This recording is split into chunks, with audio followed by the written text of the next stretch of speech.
اللہ کے فرشتے اس جگہ بھی آتے ہیں۔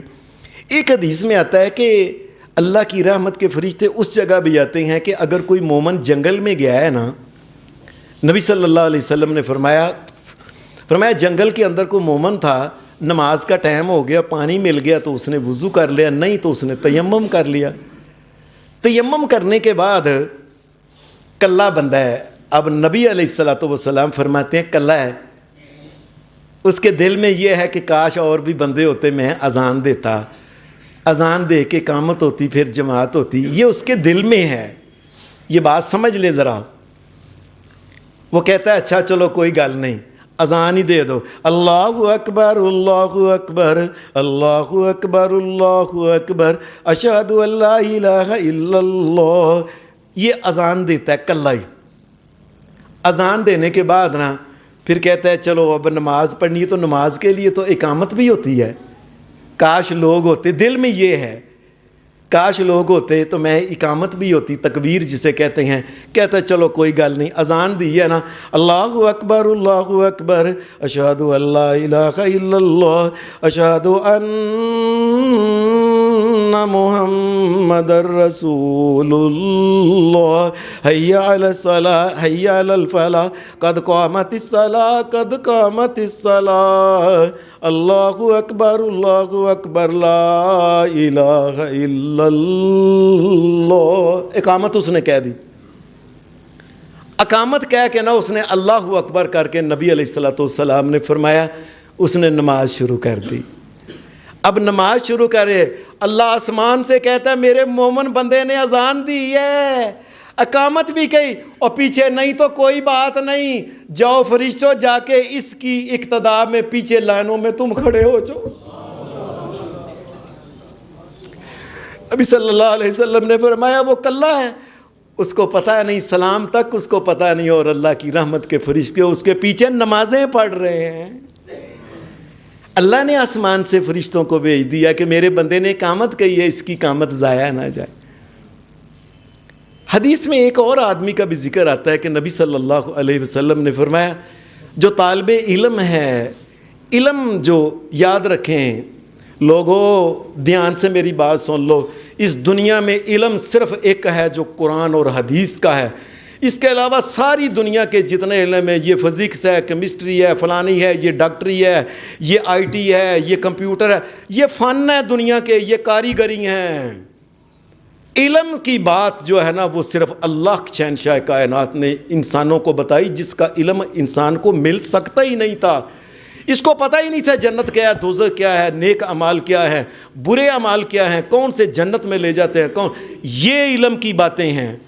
نبی اکرم صلی اللہ علیہ وسلم نے فرمایا ایک طالب علم جب یہ دین کی باتیں سیکھنے آتا ہے نا، اور دین اور علم ہے ہی یہ جو آتا ہے نا طلب العلم فریضۃ علی کل مسلم،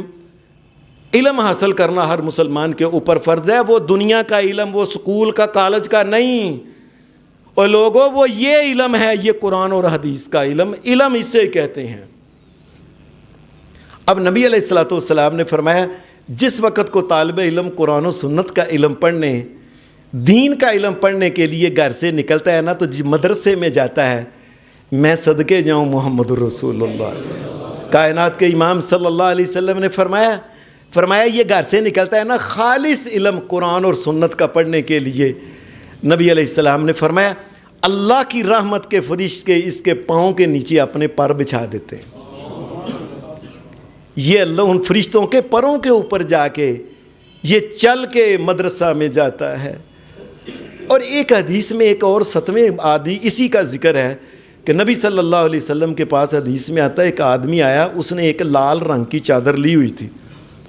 کہنے لگا اے اللہ کے رسول صلی اللہ علیہ وسلم میں آ گیا ہوں، میں نے بس نہ علم حاصل کرنا، مجھے بہت دنیا کے فنوں کا پتہ چل گیا، فلانا کیا ہے، فلانا ٹیکا لانا ہے، فلانا اے کرنا، فلانی گڈی صحیح کر، ہوتا ہے نا بندہ تلانا، یہ جی انجینئرنگ ہے، یہ گڈی صحیح کرنی، یہ مکان بنانا ہے، یہ دنیا کے کام عیسائی یہودی سارے کر رہے ہیں، اور یہ ساری دنیا کے سارے لوگ کام کر رہے ہیں۔ علم جو ہے وہ اللہ کی کتاب اور محمد الرسول اللہ جو اس کی تشریح ہے وہ علم ہے۔ نبی صلی اللہ علیہ وسلم نے فرمایا وہ آدمی آیا نا، وہ لال اس نے چادر لی ہوئی تھی، آ کے کہنے لگا اے اللہ کے رسول صلی اللہ علیہ وسلم جیتو کا اطلب العلم، اے اللہ کے رسول میں گھر سے آ گیا ہوں کہ اب میں نے نا علم قرآن و سنت کا پڑھنا کرنا ہے۔ آپ نے فرمایا اچھا، اور تمہیں پتہ ہے جس وقت مومن قرآن و سنت کا علم پڑھتا ہے تو وہ پڑھ رہا ہوتا ہے اور اس کے سر کے اوپر اللہ کی رحمت کے فرشتوں نے سایہ کیا ہوتا ہے۔ یہ قرآن و سنت جو ہے اور لوگوں اور ساری زندگی پتہ نہیں کیا کیا کر گئے، کتنی کلاسیں پڑھ گئے، باہر کے ملکوں میں پڑھ گئے، جس کا کوئی فائدہ قیامت کے دن نہیں، نہ دنیا میں فائدہ ہے، نہ دنیا میں مال دولت اس کا کما لو، وہ عیسائی یہودی بھی کما رہے ہیں، تم بھی کما لو، لیکن اصل جو اللہ کی رحمت کے فرشتے ہیں یہ اس کے اوپر جو ایمان اور دین کا علم پڑتا ہے، اصل میں اس کے لیے اللہ کی رحمت کے فرشتے اترتے ہیں۔ ایک 8ویں بندے کا بھی ذکر حدیث میں آتا ہے، نبی صلی اللہ علیہ وسلم نے فرمایا، آپ نے فرمایا، اب حدیث میں آتا ہے کہ جس وقت کوئی مومن آدمی رات کو سوتا ہے نا، جس وقت کوئی مومن آدمی رات کو سوتا ہے تو اس وقت آیت الکرسی پڑھ کے سوتا ہے، اللہ لا الہ الا هو الحی القیوم لا تاخذہ سنۃ ولا نوم، یہ آیت الکرسی وہو العلی العظیم تک پڑھ کے سوتا ہے۔ حدیث میں آتا ہے لن یزال علیک من اللہ حافظ، اللہ کی طرف سے ایک فرشتہ آسمان سے آتا ہے اس بندے کے پاس، یہ سویا ہوا ہے، فرشتہ کھڑا ہے اس کے پاس، وَلَا يَقْرَبُكَ الشَّيْطَانُ حَتَّى يُصْبِحَ، صبح تک اس آیت الکرسی پڑھنے والے کے قریب شیطان سے بچانے کے لیے وہ فرشتہ کھڑا ہوتا ہے، کوئی شیطان اس کے قریب نہیں آئے گا۔ یہ اللہ کی رحمت کا فرشتہ اس کے پاس کھڑا ہوتا ہے۔ یہ یاد رکھیں، یہ جو قرآن مجید میں آتا ہے نا لہو معقبات، اس کی تفسیر میں حضرت عبداللہ بن عباس اور حضرت ابی بن کعب رضی اللہ تعالی عنہ فرماتے ہیں، یاد رکھیں، اور جو شیطان ابلیس عیسائی یہودی مردود جو خدا کے منکر ہیں ان کی تو پرواہ نہیں نا، وہ تو شیطان کے پہلے ہی اپنے ہیں۔ ایک مومن جو ہے نا، جس وقت یاد رکھیں ایک مومن کے آگے پیچھے اللہ کے فرشتے ہوتے ہیں جو اس مومن کی ہر وقت اس کی حفاظت کرتے رہتے ہیں، بلکہ ایک حدیث میں آتا ہے ہر مومن جو اللہ کو ماننے والا توحید پرست ہے 360 فرشتے اس کے آگے پیچھے ہوتے ہیں ہر وقت کہ اس کو کوئی تکلیف نہ شیطان پہنچا دے۔